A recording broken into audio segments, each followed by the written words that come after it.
There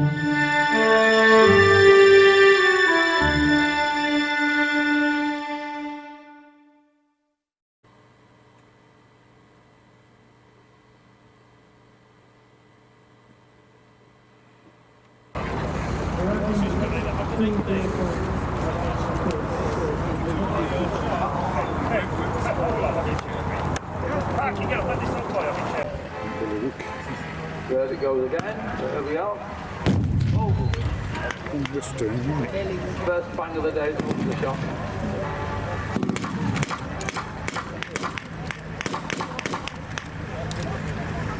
So the American GIs dismounted.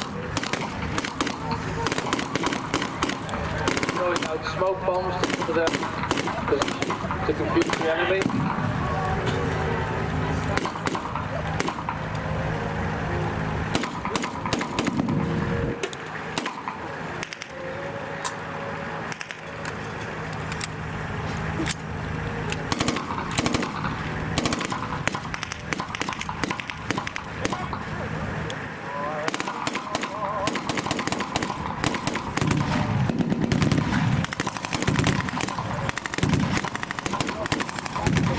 Have sent in a couple of Land Rovers, Winnick and a Snatch Land Rover to support the Americans. The insurgent groups then have a mortar, PKM, heavy machine gun, an RPD light machine gun, AK-47, pistols.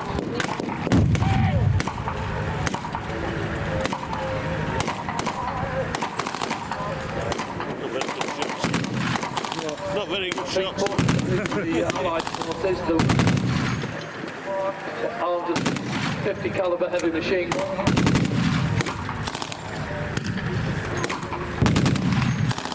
A weapon that's in its presence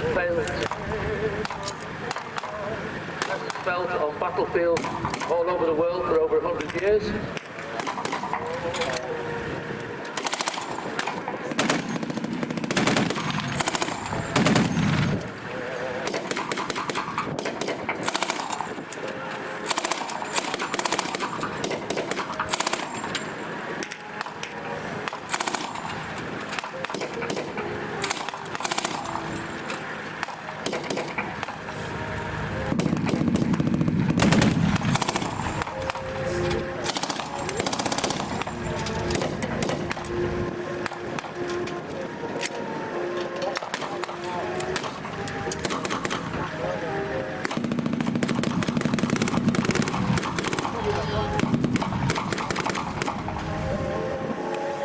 Those machine guns are really loud, as you can hear.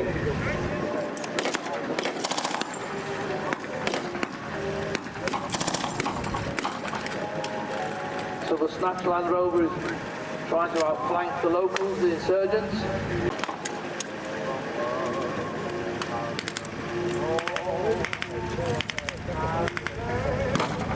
One of the locals has just been firing his AK-47.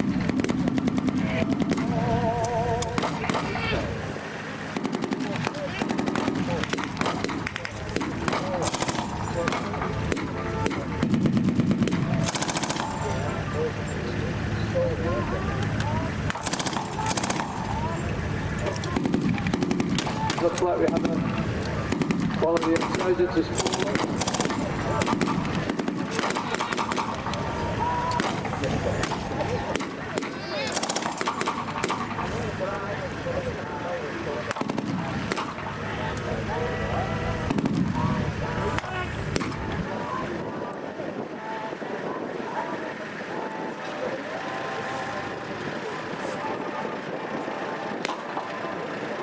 Now that there's only one of the insurgents that seems to have hit the ground also. So the Snatch Land Rover is advancing on the position to ensure that there's no danger, no troops. The Winnick is moving forward. We just heard the 50 cal. firing once again. So this 50 cal machine gun was actually designed by Browning in the United States as a 30 cal machine gun in the First World War. And at the very end of the First World War they decided to upscale the 30 caliber to a 50 caliber. And that weapon, that then went into production in the early 1920s, has been in service with the US Army and with NATO and with the British Army ever since the end of the beginning of the Second World War. But it's an incredible achievement for a weapon to actually be in service, active service, for over 100 years, and there's nothing to replace it.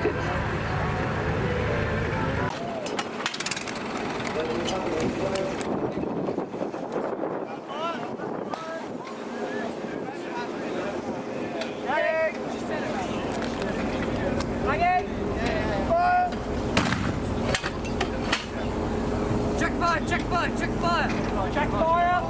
Direction! Down! 1, 1, 0! Left! 0, 3! Down! 1, 1, 0! Left! 0, 3!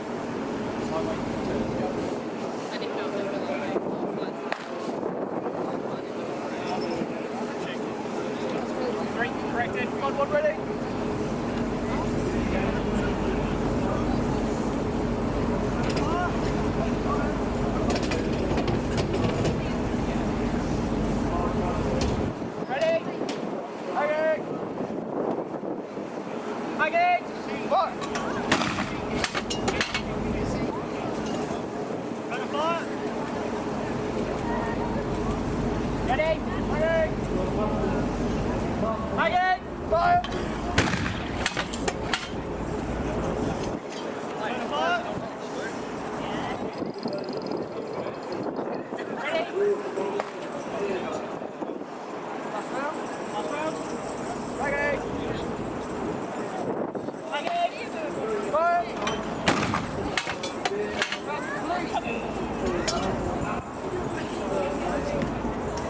Good effect on target, target destroyed.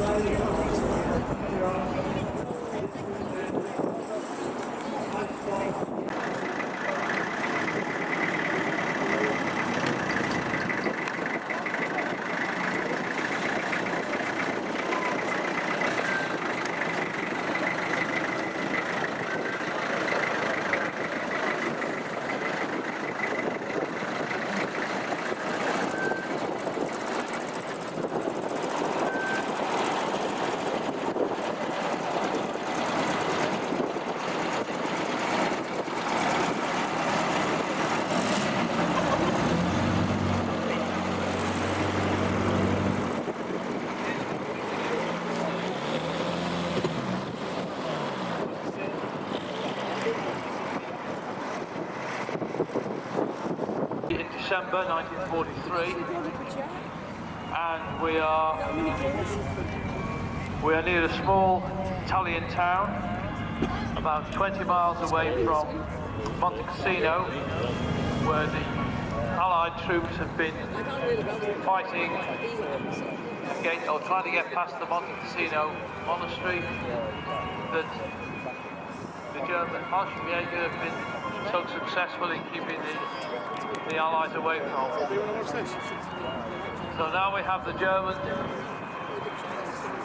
armoured unit, reconnaissance unit, coming into the arena with the Sonderkraftfahrzeuge 222 armoured car, the Kubelwagen, and the little, I think it's an what is it? It's an Opel, I think. Little Opel staff car. I've got 3 pages of notes for this. I never know which order they're in.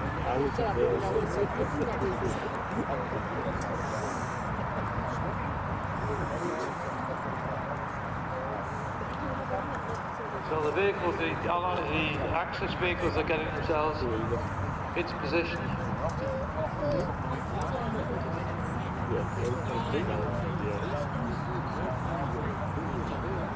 And we'll bear witness to heavy bombardment and assaults over the coming months. as part of the Allied attempts to rout the German defences.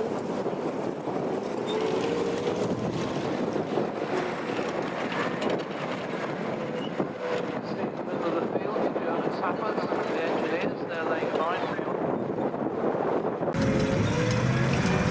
See over on the far side of the field, near the Opel Blitz truck, the German Fallschirmjäger, which is the German paratroopers, are setting up a mortar position. So we have the reconnaissance unit coming in now, and they report what they've seen.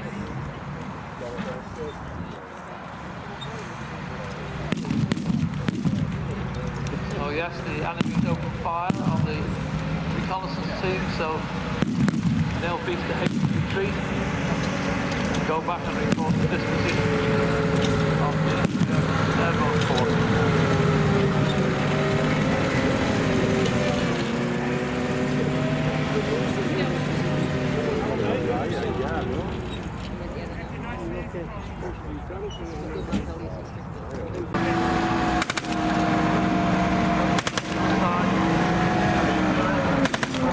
Allied troops coming in. You'll notice that there's a difference in the uniform. You've got the Middle East uniforms on the far side, the Western Europe, European uniforms on the near side, and this is because there was a mixture of British, French, lots of Allied troops, different units all mixed in together. Hence, this is quite an authentic representation of the uniforms and equipment that have been worn this time in 1943. So the sporadic arms all on fire.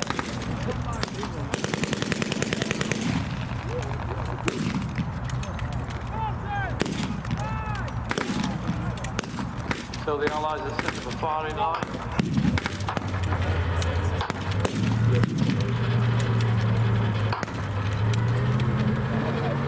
The mortar crew is now getting ready. I think the mortar is coming into the German side.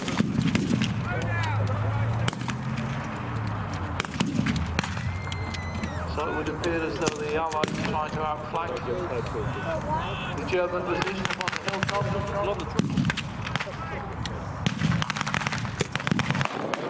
Driving further forward to provide armour protection to the attack.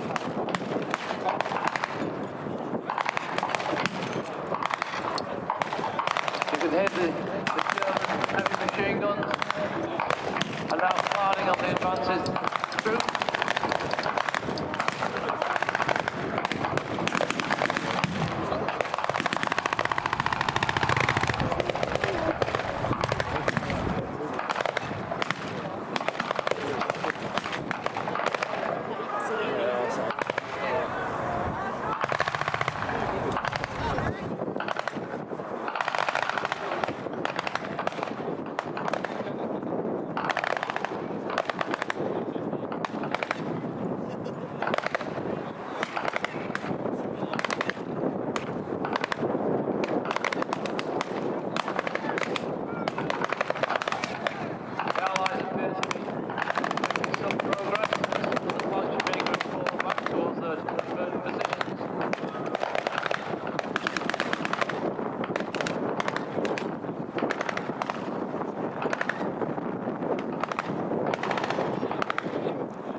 The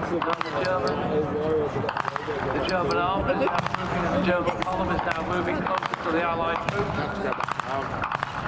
We'll go back. Moving in from a flanking position, which made the Allied front line of the Allied forces quite exposed.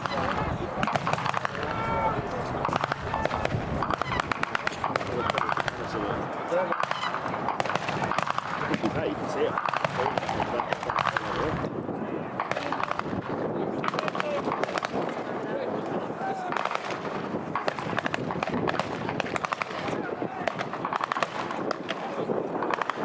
The Allies are taking substantial casualties.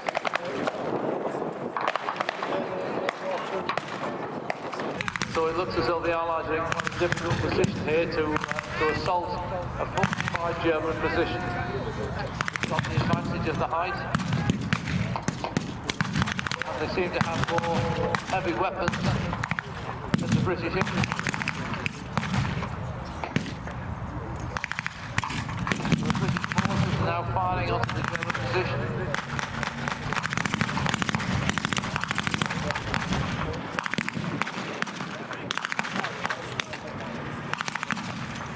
One of the chief skirmishes today, because no pyrotechnics going off into the field of battle, as we had earlier, and as we'll have later in today's arena events at 3:30.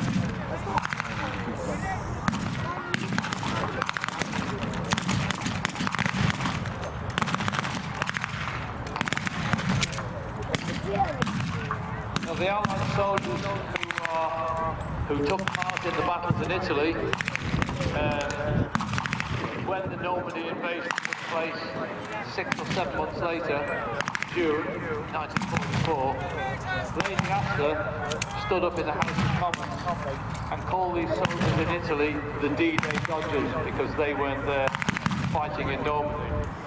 But in fact, the soldiers who fought in Italy had a far harder time than the soldiers in Normandy.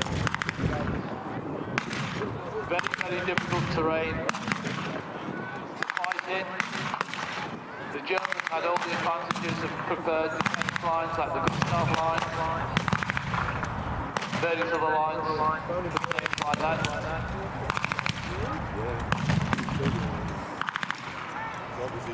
So it looks as though the university carries a hit. The troops are taking advantage of occupying hills and higher ground.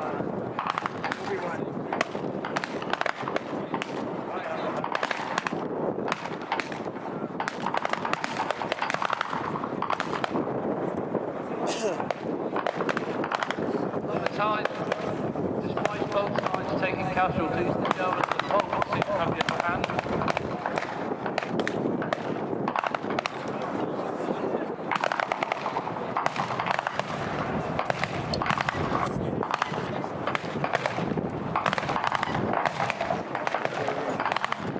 I think a tactical withdrawal was the best option for the Allied troops at the moment.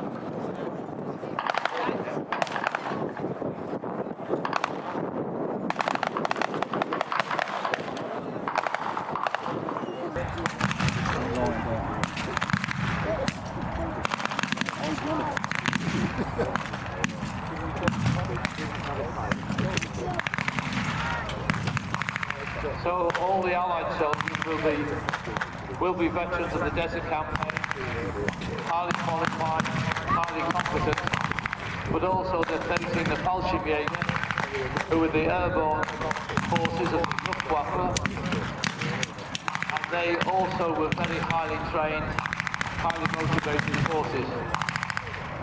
When the Allies landed in Italy and in Sicily in early 1943, they were actually opposed by Fallschirmjäger forces, and they were very, very hard opponents, very difficult opponents, and they caused many, many problems.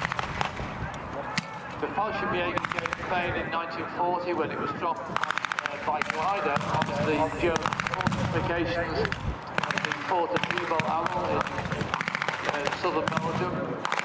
And then later in the war, in Greece, and then the famous or infamous battle in Greece where the airborne forces were dropped without heavy equipment. Although the Germans actually won the battle, they actually took Crete, occupied Crete. Losses were about 40% of the total Bolshevik troops that were committed. As a result, Hitler gave an order that they could no longer be used as parachutists, they had to be used as normal infantry. But they were still under the command of the Luftwaffe. And in actual fact they carried they had tanks also, they actually had white stars on their tanks. It must have been very confusing.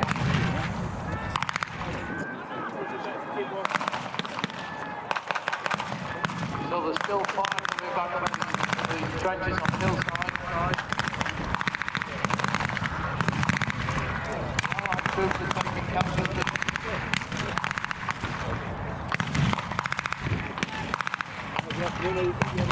Yes, I think the rate of casualties is such now that they've now been pulled back. The officer in charge has told the troops to fall back.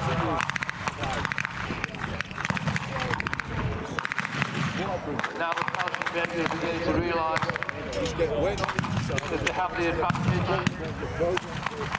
So the armoured car is coming out now with this heavy or this light armour. Try and outflank the Allied forces. And unfortunately there's a lot of casualties on the Allied side. The Bolshevik are coming out now, checking over the wounded on the ground.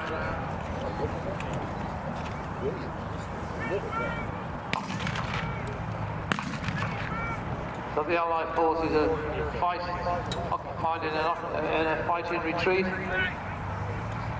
They're going further back up the hill.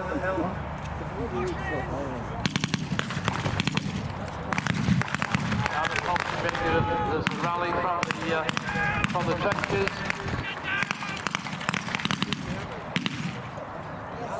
And it looks like for the second time this weekend the Axis forces will prevail.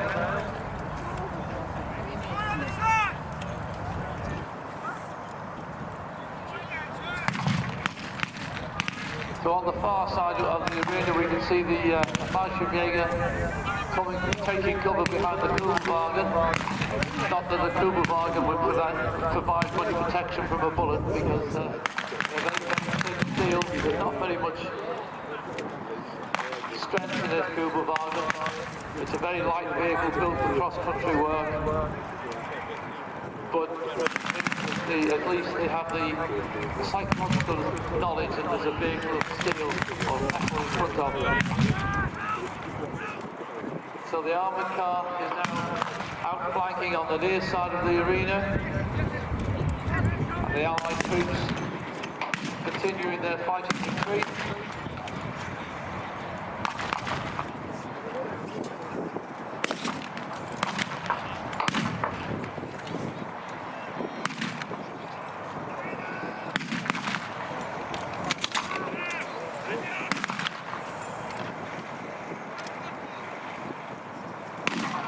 I think the future looks bleak. I think a prisoner of war camp awaits these veterans of the 8th Army in the Western Desert.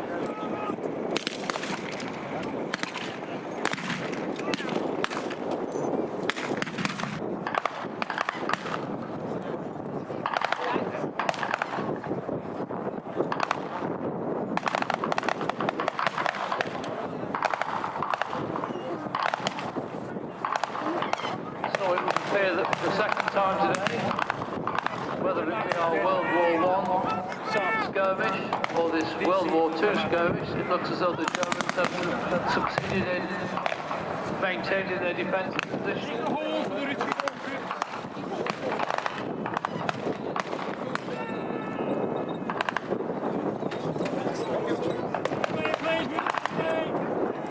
Slowly but surely, in fact not slowly but quickly, the remaining Allied the top of the hill with our trenches, taking defence.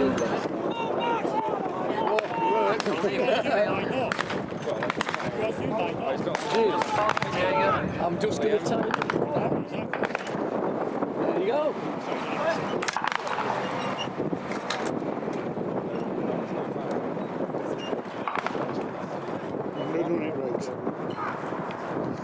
We still have a British armoured vehicle over on the far side, the Universal Carrier.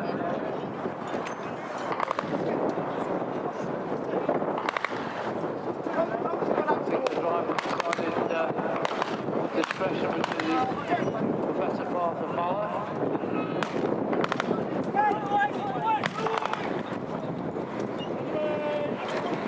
Definitely move that way.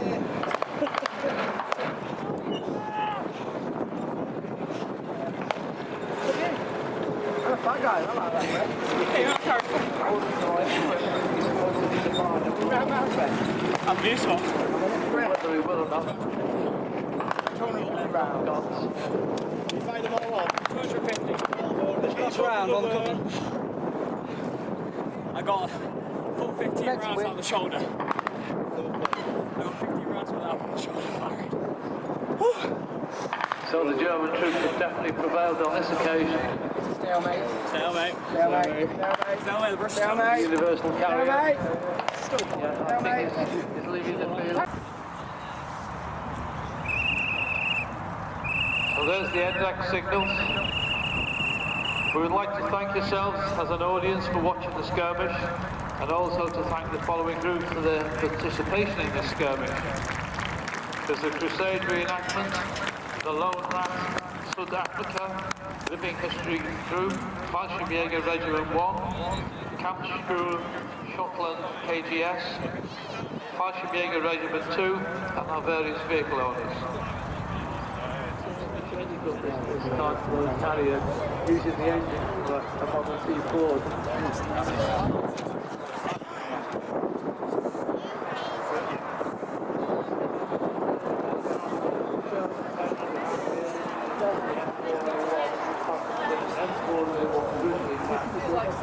Identical to the Sherman, except for the track. The track is steel track.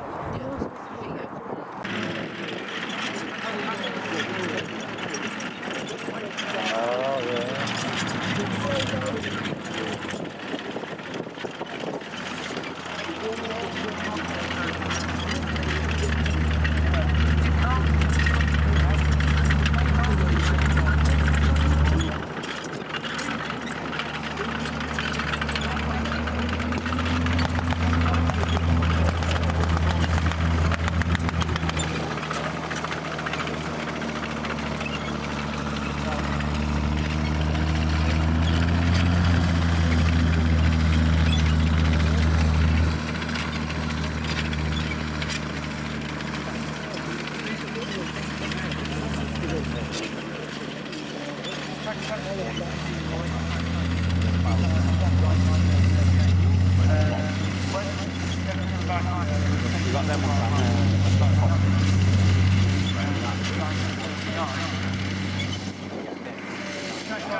As the war went on, the tanks were no longer capable of holding their own, so they made them into self-propelled guns with a Russian gun stuck on the superstructure. And I saw that, I know exactly where that tank was, and I'd have the artillery and the anti-tank guns on it in a second. Fortunately, this is only a reenactment.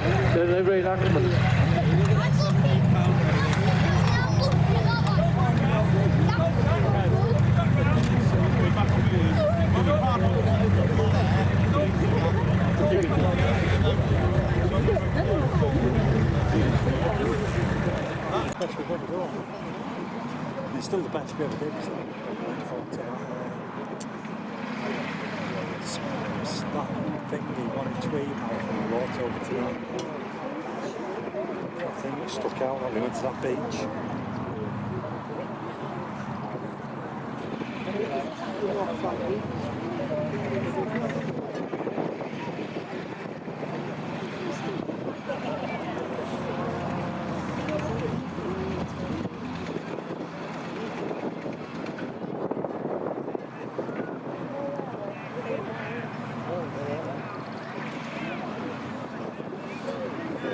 Leaving Jules and there's that flight rescheduled Tuesday time to go. Lived in Dubai. I'm going back to the UAE. Need to go find a job.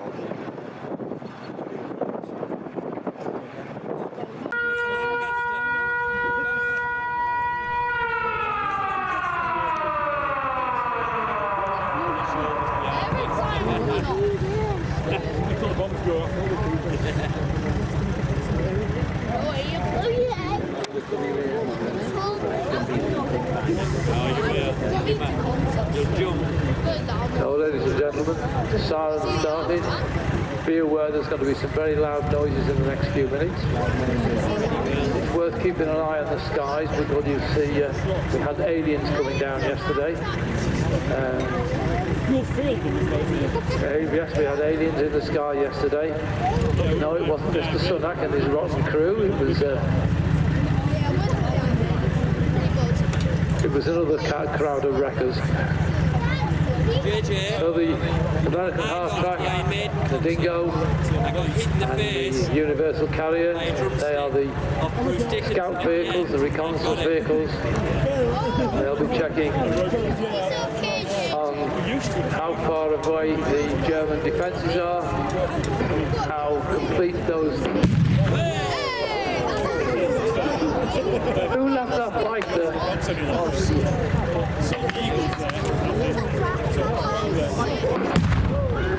So obviously the German artillery has seen the Allies advancing and they've fired in the artillery.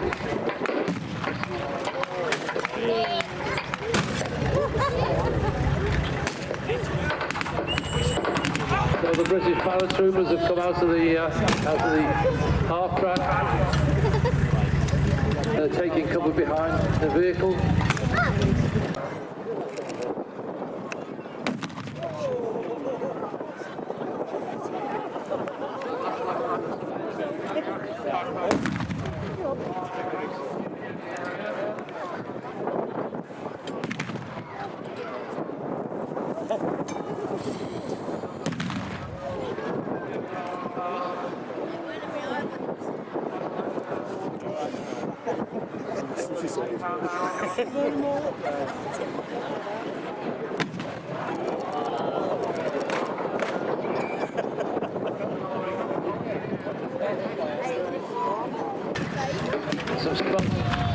There's some smoke bombs being thrown out to try and disguise the fact that the German defenders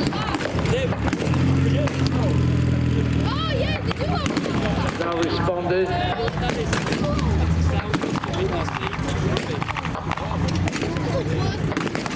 And it looks as though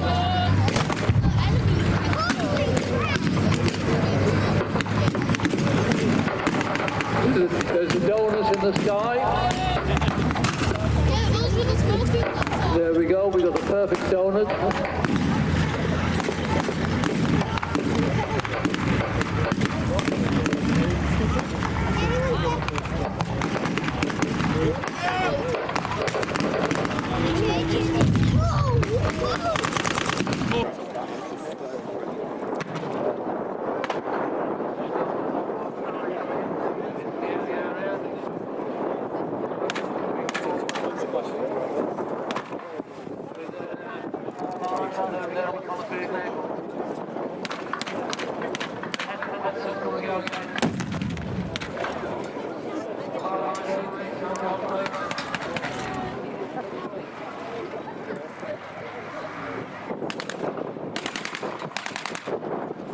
So we have a German half-track which is in amongst the Allies at the moment.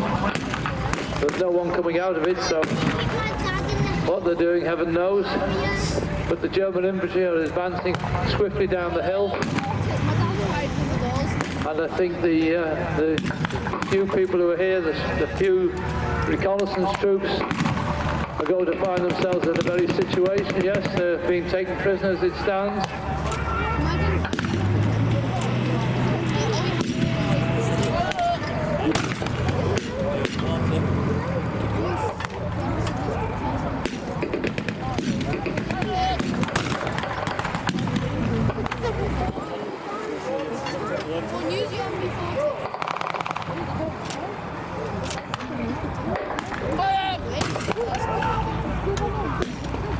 So the Germans are busy taking the paratroopers prisoners.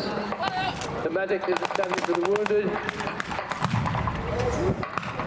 The armoured car, light armoured car, has now come down to add extra firepower.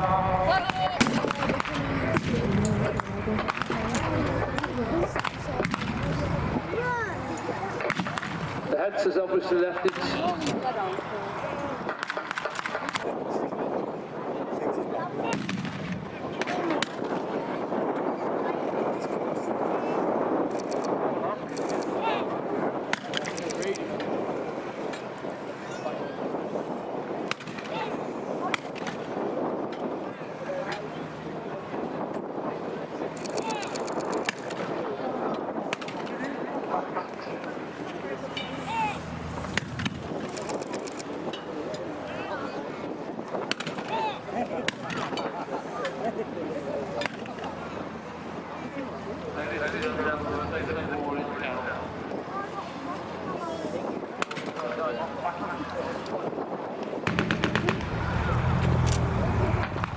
You can hear some heavy machine guns being fired from the bottom of the field.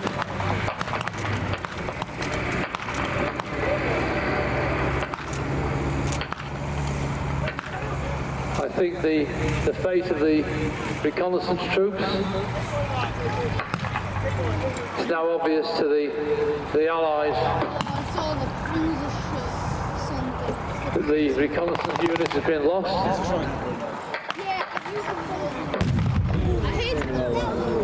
But there's still artillery fire coming in onto the battlefield.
At this point we're not sure who's actually firing, whether it's the artillery's incoming from Britain, from the British and the Allies, or whether it's coming from the Germans.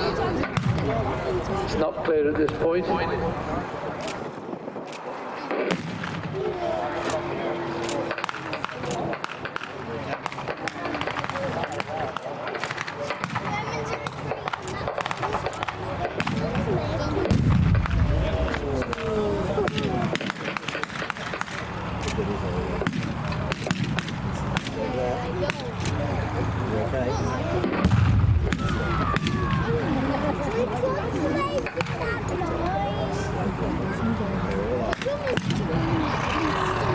Now the Hellcat has been sent in to provide some heavy armour. There's more German reinforcements are coming down the hill.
Now the Stuart light tank entering the fray, and the GIs have come out of their slit trenches, and they're taking cover behind the M5, behind the Stuart.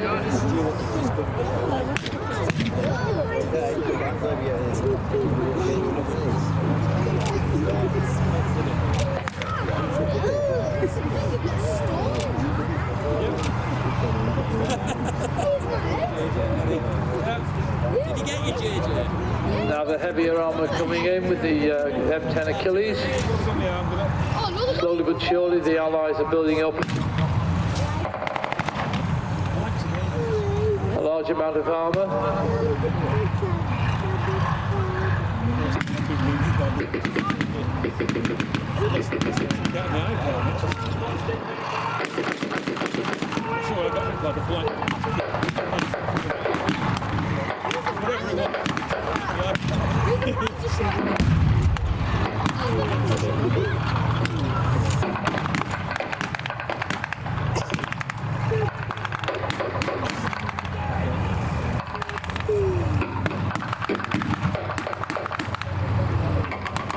So now a wall of Allied armour is slowly approaching the German attackers.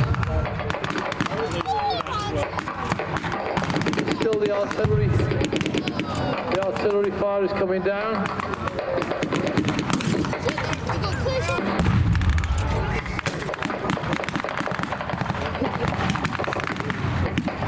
The German armoured car's been hit.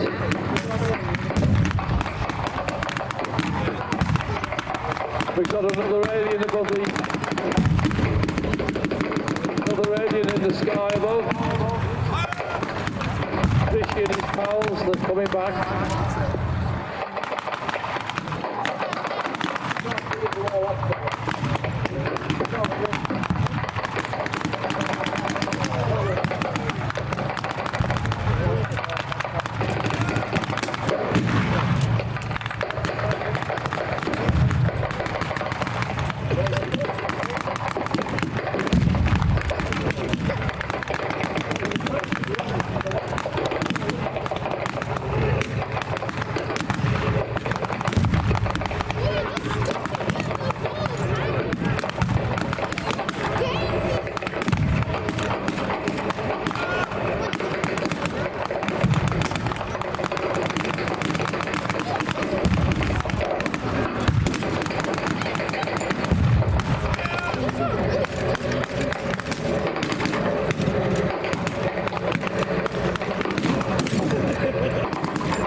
nice.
Apologies for being so quiet the last few moments, ladies and gentlemen. My ears are still pounding.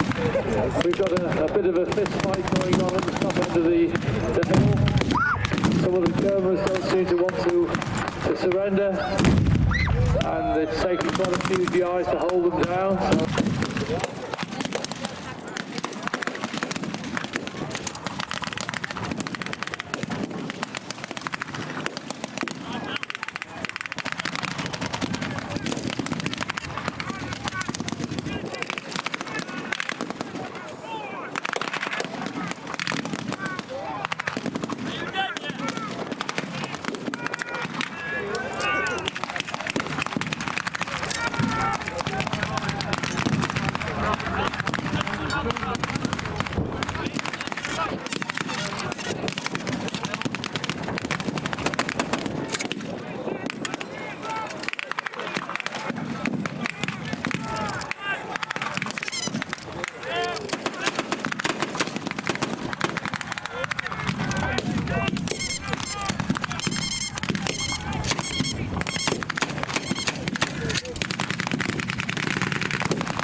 You're wondering what's happening out of sight behind our commentary point?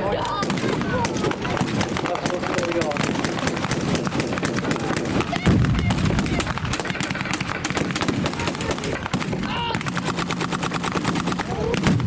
So the Allies are going very strongly,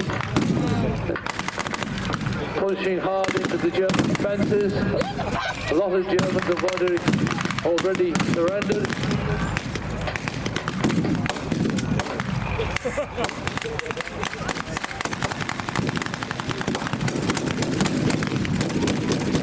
the infantry are now approaching in all directions from both flanks. The German trenches look as though they would take them in the next few moments.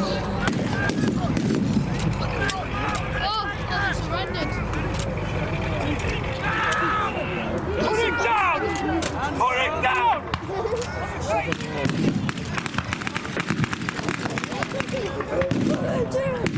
Oh, that guy's winning.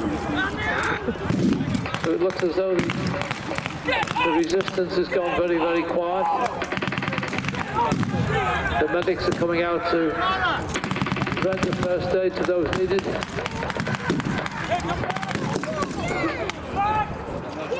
Move now!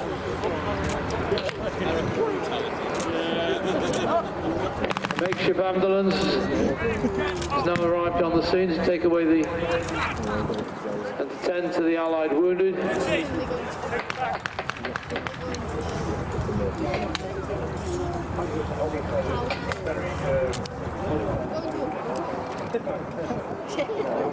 Why do we have to do it right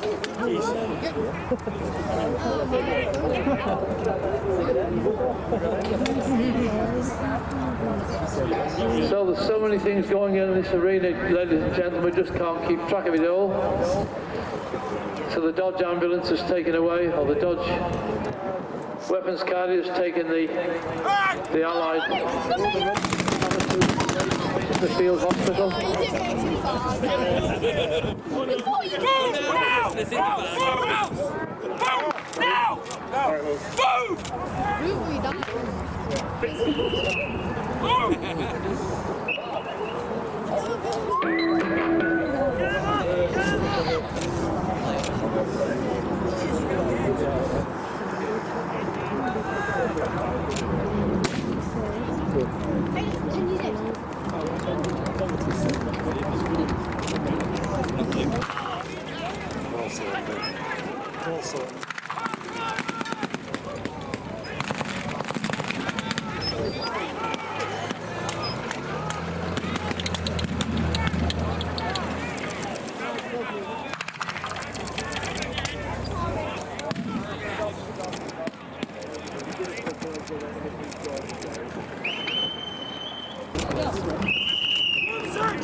Thank you very much, ladies and gentlemen. That ends the exercise. You'd like to put your hands together, rub your ears, wipe the dust out of your eyes, and I think you'll agree that was something out of the ordinary.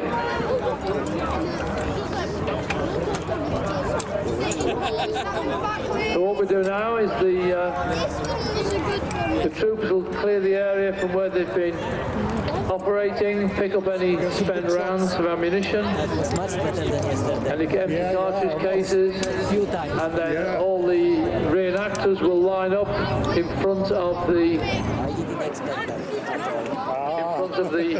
audience. Now, I think it's 12 years, and it started from the very little beginnings from 3 people who were very passionate about shows and military shows and reenactment and living history, and together they did the fair show 12 years ago, and it was a washout and we lost a lot of money.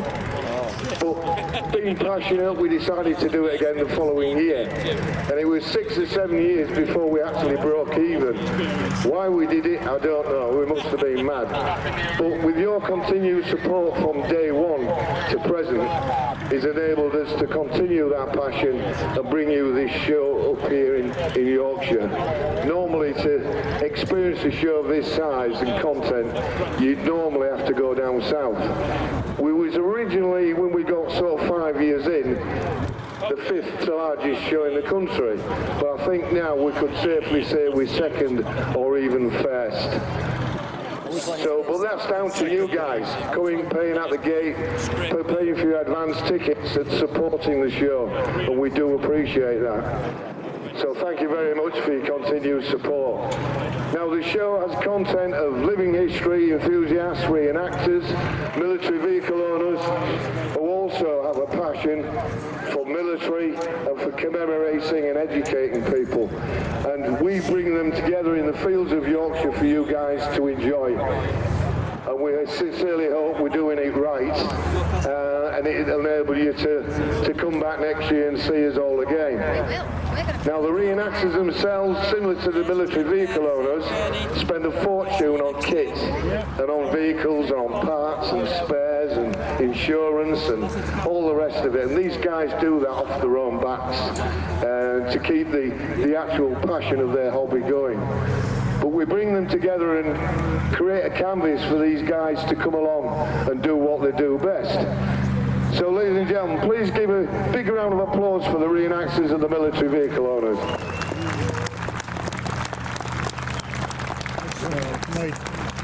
Now reenactors and military vehicle owners, you wouldn't do this unless you had a general public.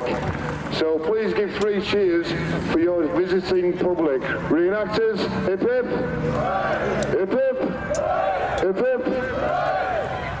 Right, what what I'd like to do now, ladies and gentlemen, is give a minute's silence for those that have fallen in previous and current conflicts. Please join us in a minute's silence.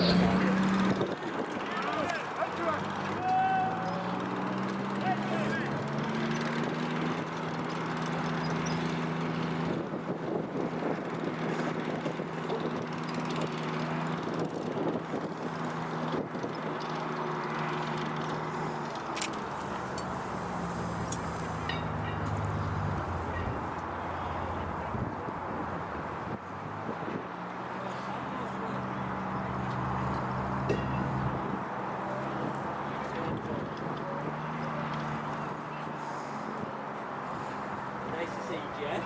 JJ.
Thank you, ladies and gentlemen, in memory of the fallen.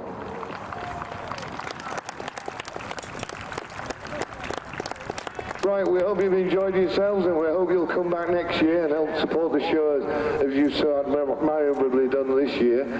Enjoy what's left of the show. We close around about 5 o'clock. But if you haven't been completely round, take an opportunity now. Now it might be a little bit quieter to get round and go and see the last few bits. But thank you once again, ladies and gentlemen. Your support means so much to us and is greatly valued. So those of you who are leaving, have a safe journey home and we look forward to seeing you all next year. Goodbye, everybody.